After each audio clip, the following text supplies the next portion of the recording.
GPAC officials and coaches, welcome to the Week 4 training tape.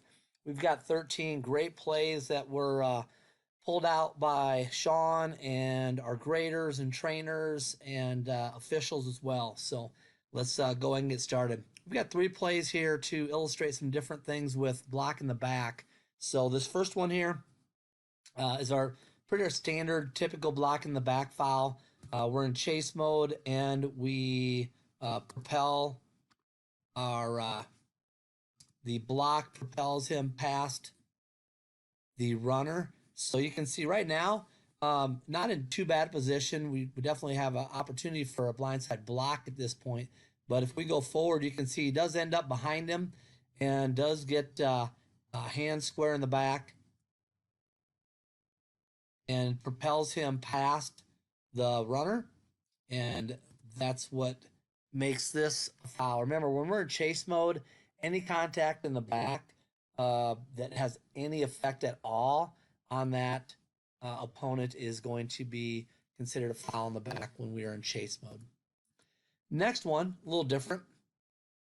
This one we have a block in the back just because it's more of a cheap shot.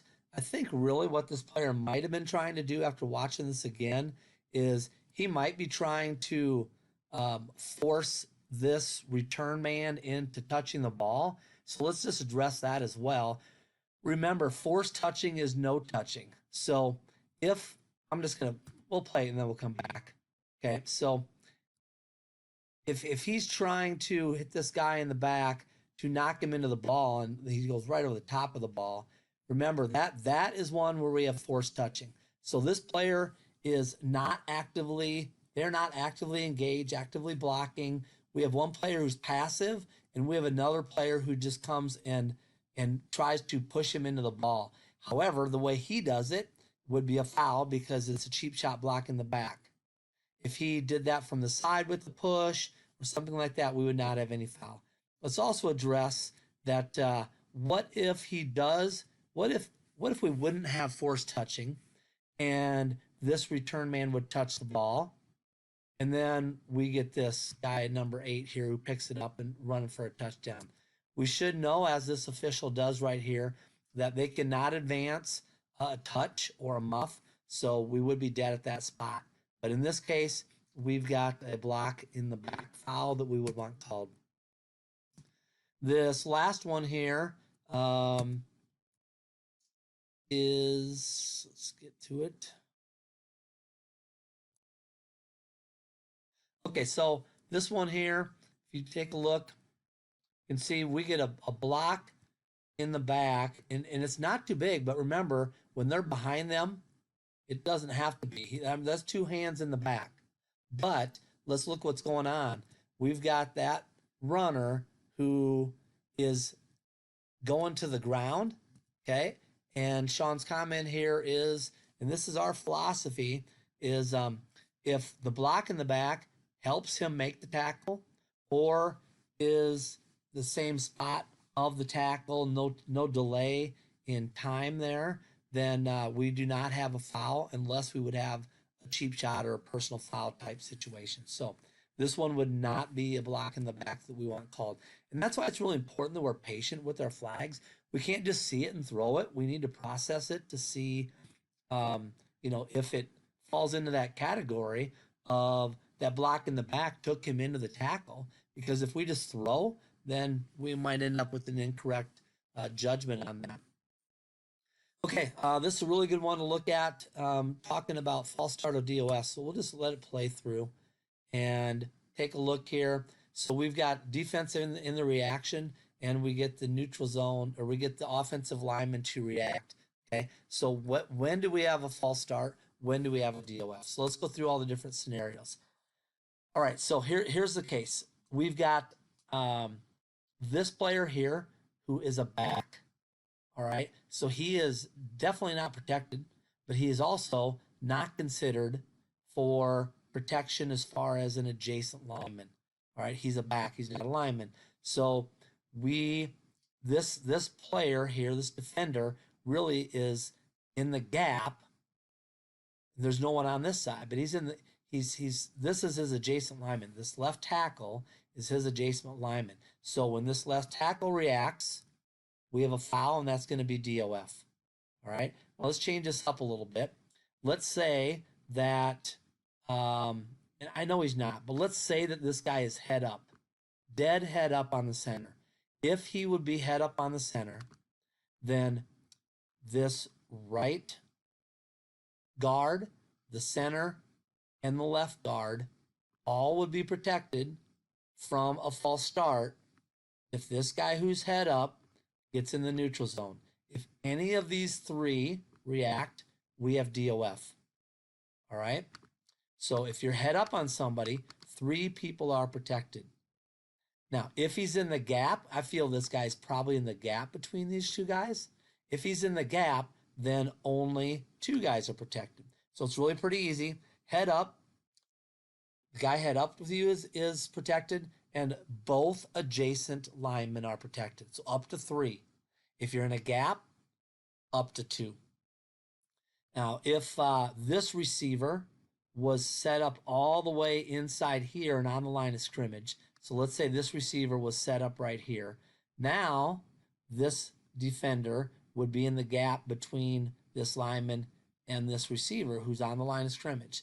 Now, if this guy gets out probably to 2 yards, then he doesn't get any protection again. All right, and I think that makes sense as well. So in this case, we did correctly call this as a DOF for, and remember, referees, we want to announce encroachment defense number 9 in the neutral zone causing a reaction by an offensive player. We want that announcement so everyone knows that's why we have a DOF and then a false start. And if we have multiple flags, we might have a flag by our umpire. Looks like we do in this case. We've got, oh, no, he doesn't really. We might have a flag by our umpire. And if we do, then we need to make sure we communicate, and we can't give a preliminary. But in this case, we only have 1 flag, but our umpire is going to be calling false starts on those middle 3. So that would be a guard who stood up. Our umpire is probably going to have that for a false start. You got to get them together and talk about it. And we know in quick ref then that we are going to have a flag picked up for the false start called by the umpire, and then we're going to have the DOF. All right, this next one, this one got a lot of attention. So we've got to do a better job of not watching the ball. We've got to focus throughout the play on our zones, on kickoffs, and we need to. I mean, right now, this guy's got a brick in his hand. I mean, he's looking at him, and all of a sudden, here he comes. He's coming at him, and that is a defenseless player. That is contact to the head and neck area, and this is a targeting foul that was not called. We didn't have any call on this, and this was one that was reviewed and would be targeting, would have been supported as targeting, and we got to get this. So we can't be watching. We got to finish the whole play. All right, especially when we see anybody with a brick in their hand. We got a guy who goes to the ground like this. We got to know how it happened. We got to know. When I was watching that play again, I'm like, well, how did this other kid get on the ground? So I went back and watched it again. This number 14 here, I just saw the end of it, and I'm like, well, how did he get on the ground? The point is, if someone's on the ground like that, we need some official who can answer the question the coach asks of, well, what happened? How did he get on the ground? Especially if he gets hurt. Okay.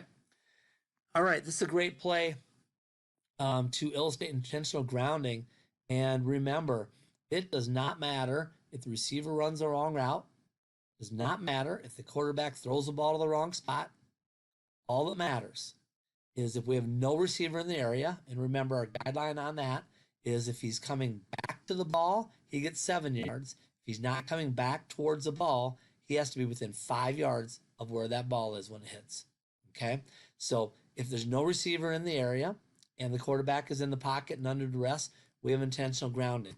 It doesn't matter that the receiver broke off the route, threw it, went the wrong way, messed it up. So we have our quarterback is definitely under duress, and he releases this ball, and he's thinking this receiver should end up down here, and our receiver mess up, and he did an out, And there's our ball, and we have nobody definitely in the area. All right. Now this is going to be one where our deep wing is going to have to come in. And remember, we do not do this with 0-2-0. Okay, this is 100% coming into your referee. So get on your funny whistle, and so everyone knows, hey, something's up. And then our deep wing is going to come all the way into our referee. Referees, remember, if you have that sense that you should, hopefully, that we might have a, intentional grounding situation here, just go to the yard line, spot where that passer made the pass, and let them come to you. And that way you're right on that spot. Now all you got to do is pick up your flag, take out your flag, and drop it when we have the deep wing or whoever comes in and he's saying, I have no receiver in the area. That's piece one. Piece two is you determining, was he in the pocket? Was he under duress? If so, two parts. We got a flag. We got intentional grounding. All right. Next play.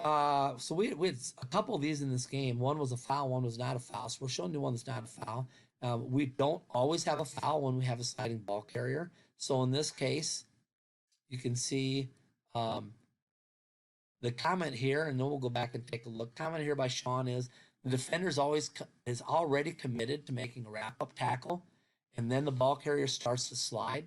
So then we're not going to have a foul. So let's go back and look at them.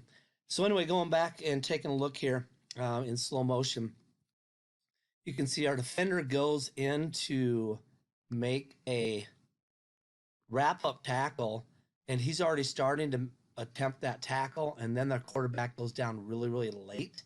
So this is a case where we would not want to foul for a late hit on a quarterback. That being said, remember, we do want to, if it's a safety foul, so when in doubt, we want to flag, but we also want to make proper judgments and not flag ones that we shouldn't. All right, we've got a good play for offensive holding here. Let's take a look. And Sean's comment here is, he's definitely outside the shoulder pads, which doesn't mean we're going to have a foul, but in this case, he does twist him and take him down. We're right at the point of attack, so this meets all of our criteria. Sorry about that. Let's get back to this one. Going slow motion at this point, and you can see he's outside, okay? But then he definitely turns him, and, I mean, he's just not riding that guy down. He's twisting him, so this would be a correct call for takedown at the point of attack. Good job by our umpire. Do want to talk about one thing, throwing flags. So we've apparently had a couple of flags who have come close to hitting players, maybe hit players, I don't know, in the COC. And we've been directed that if we have a flag that hits a player, we are going to get an incorrect mechanic. So we don't want those in our games. We don't want those in your games. So remember, it's important that we just get that flag into a soft area. We know that this is going to be enforced in the previous spot anyway. This flag, the location of this flag doesn't mean anything. A lot of umpires will just come and toss it kind of underhand and skip it down, towards that spot. But you can see in this case, we got a defender, a guy who actually ducks to avoid being hit by the flag. So just think about the toss of your flag. Do you need to get it at the spot? And, throwing it into a soft zone away from players. You can move it later if you need to, but something to consider as well. Okay, we've got two illegal participation fouls, illegal substitution fouls to look at here. First one, we had the 12th player who went out the back of the end zone. And this is a situation, we have a live ball foul, and we're going to let this play go. We're going to have a flag for 12. And in this case, we don't have a score. We're going to go half the distance and replay this one. And I think Rocket's there telling him, hey, you can't go out the back of the end zone. So let's just finish the play. We can worry about telling the coach that or whatever later. But good call. We would want this called by both our back judge and our deep wing in this case. Okay, so this one here was an incorrect judgment by actually our three deep officials. So we have 12 on defense, and they're in formation. So remember, 3 years ago, I think this rule changed. This is now a live ball foul, or not now, but this is a live ball foul. So they're going to get a free play. And unfortunately, we shut this down at the snap. So 12 on defense information, live ball foul. Running off the field, live ball foul. Doesn't matter if it's a defense. But we have a dead ball foul, as Sean says here, when we have offense breaking the huddle with 12, or if the offense is a formation. That's going to be a dead ball foul for illegal substitution. So just make sure we know the difference on those. All right, next play we've got so we've got a guy who's saying I'm off, and we got an H who's punching him off, and then up here at the top we already had a punch off for this guy, so we've got 5 in the backfield right now. So let's say maybe we're not sure on this guy, so maybe we put him on the line, which would be a stretch, but let's say we do. At this point, we're gonna have a problem when this guy goes in motion. There's no way we can say he's on the line anymore. So we definitely have 5 in the backfield. This would be one we really would expect both of our short wings to have a flag on this for an illegal formation. So let's just do a better job of communicating. You can even get on the 020 if you want and say, I got 5 in the backfield, just so we have 2 flags and we're aware of that. Okay, this one here, this is a really good no call. We're not out there looking to throw flags. So, he's not clearly in the neutral zone. Is he in the neutral zone? Yeah, he is. He's got his foot in the neutral zone, but do we got to flag it? No, we don't have to flag that. We can just tell him afterwards to get back. Okay, close enough to talk to him afterwards. One thing you can do to help yourself to get these guys on the line of scrimmage a little better is, instead of splitting the line of scrimmage, when he's coming up, just give him your back foot and say, here's your line. And then that will hopefully get him a half yard back off the ball, like this guy is. He's tighter, but not in the neutral zone, and that'll make your life a lot easier. You also get a lot better view of your linemen for false starts and DOS and such. All right, next play here, we've got illegal defensive formations. You can see guys are moving around. This guy right here is definitely not cleared of the center. And as we continue, they shift, and he's still not clearly outside the body frame of the snapper. So this is one we would want a flag on. Comment here is not completely outside the body of the frame of the snapper. Now we also want to prevent these fouls if we can. Umpire, get in and say, hey, whatever number, 15, if his number's 15, got to move. You're still over the center, and try to prevent those fouls if possible. And if we do that, it just makes the game go a lot smoother. Okay, snapping at the 3. So we're going to have anytime we're in the red zone like this, we've got to be thinking, and especially now, we've got 4 receivers over here on this side. And, we've got to be thinking picks and rubs and all of that. So we'll just watch this play go. We've got a couple guys. Right now, I'm looking at this as a deep wing, and I'm looking at number 4, and I'm like, okay, well, there's a red flag right there.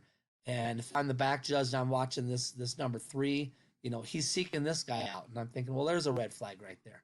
So let's take a look. The comment here is marginalized receiver is using his body on a player who's guarding him. I'm going to tell you that's not marginal. What we're given very strict instructions on this.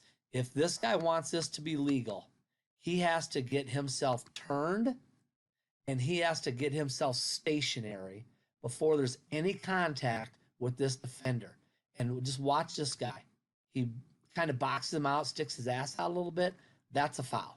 Okay, that is OPI. So remember, though, we do not throw a flag right now, even though we've got definite contact, initiating contact by this guy. We've got 2 guys who are committing OPI. We still don't have a flag because, remember, OPI is a hanging foul. We do not have OPI if this quarterback does not throw the ball past the line of scrimmage. If he ends up scrambling or whatever, running the ball, if he dumps it, we do not have a foul for OPI. We have hanging OPI. Right now, we know we were snapped at the 3. So as we continue this and we take a look, This ball is definitely first touched at the 2. So it's touched beyond the line of scrimmage. So we now have our flags out coming for OPI. Positioning here, we can even be back further. This is kind of a weird field. They don't have the normal white going all the way around and then the second line being the restraining line. They've got this dotted line for the white, end of the white. So we could actually back up further and get to the back of that restraining line just so we're a little more protected here. But falling receiver, he's got to get possession, body part down, and he must maintain clear possession and survive the ground. So let's go back and take a look here. Remember, these guys practice this all the time. They're really good at it. So I think this is a catch. And the comment here, because if we go back a little bit, ball's in his hand right now, and this left foot just came off the ground scraping. This right one is down. And then the next one's out of bounds. All right. And the comment here is give a secondary signal. Why is this incomplete? Is this incomplete because you had his feet out of bounds, or did he bobble it? Or did the ball come out after he hit the ground? So give something to let everyone know why this is not a catch. Travels this week. Keep working hard. Keep in the book. Keep doing some good scouting of your teams. Have great pre-games. And knock it out of the park. We'll talk to you again next week.